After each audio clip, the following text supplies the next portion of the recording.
Hey, good afternoon, Facebook family. How are you? I'm so tardy. Please forgive me. I'm so tardy today, but this is deep on my heart today. So I was working on this. So this is Rolita Nova, your Thrive Coach, coming to you live from Toledo, Ohio. That's where I live. I'm from the Midwest. Hey, Kat, thanks for jumping on. Please let people know where you're jumping on from. Appreciate the loves and likes. So I am Rolita Nova, your Thrive Coach, and I'm coming to you today. It is what I call Thriving Thursday. Yep, it's Thursday. I am thriving. And today's topic is, well, let me give you the definition of it first. And the definition is an offense requiring reparations, a sin, or trespass. That's the definition of what we're going to be talking about today. And so I'm going to say that again. An offense requiring reparations, a sin, or trespass.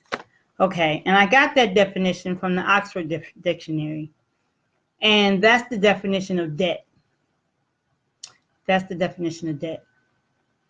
And I just want to talk about this a little bit because this is just near and dear to my heart.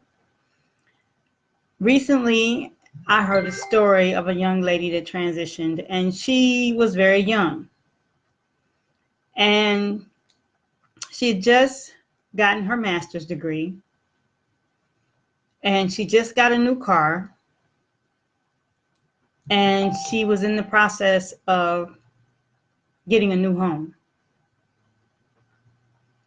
And she died really young, and they're saying that it was from a heart attack. So that made me start to think about the weight of debt, because that's what I gave you the definition of, was the weight of debt. And the Oxford Dictionary says an offense requiring reparation, a sin, or trespass. Now imagine if that definition, because that's the oldest definition, is true.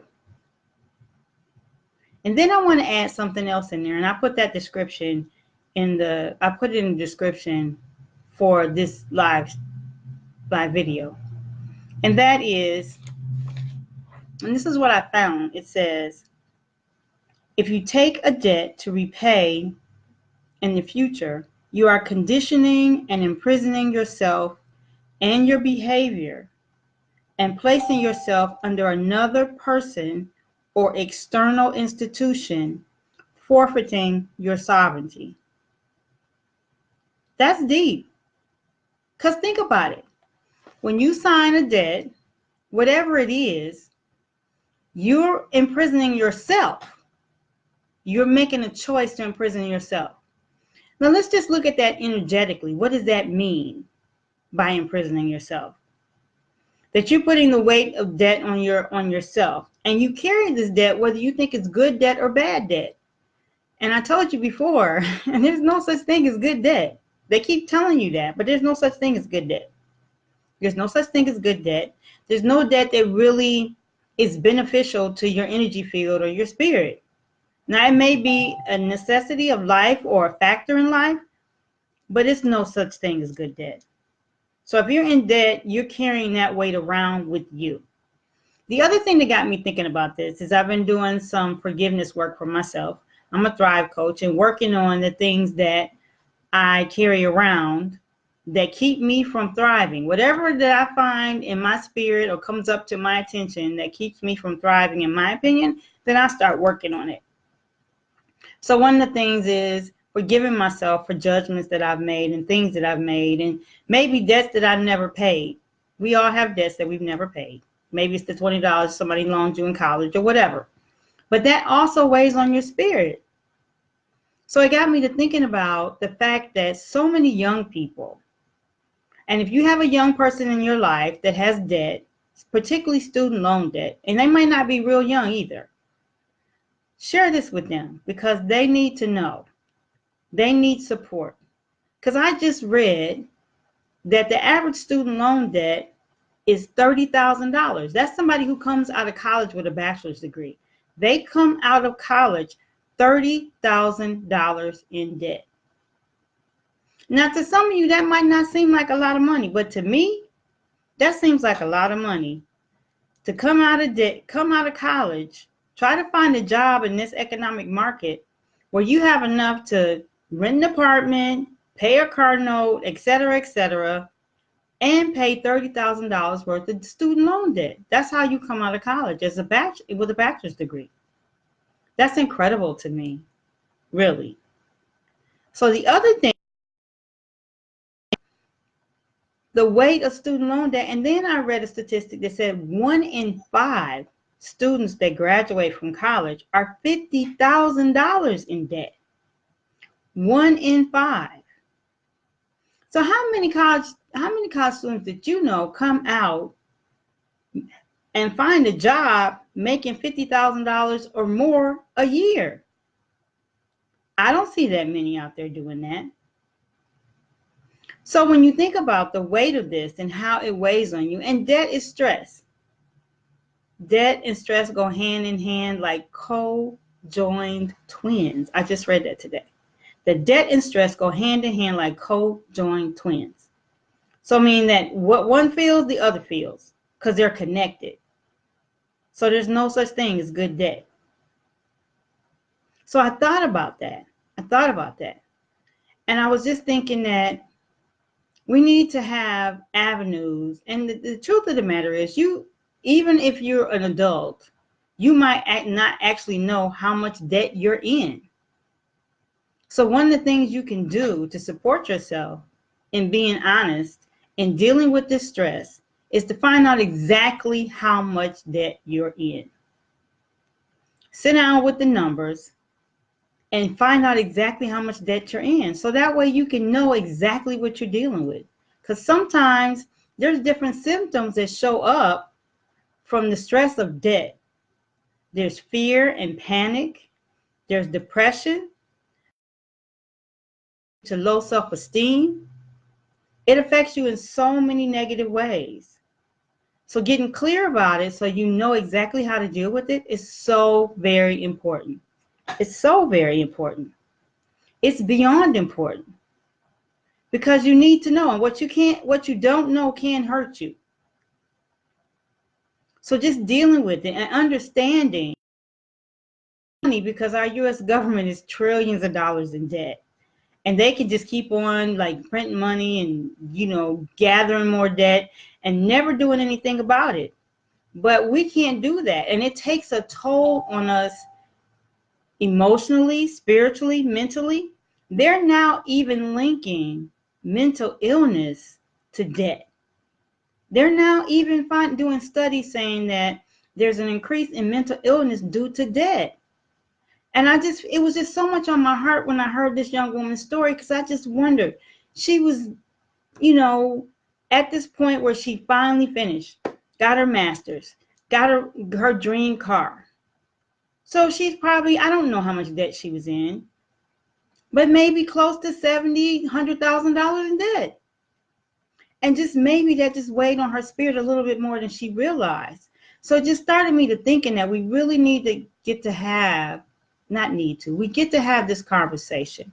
That I wanted to have this conversation this afternoon because it's on my heart. As a Thrive coach, I want to see us thrive, and to have this walking around belief that there's good debt and that it doesn't affect us is really a challenge for me.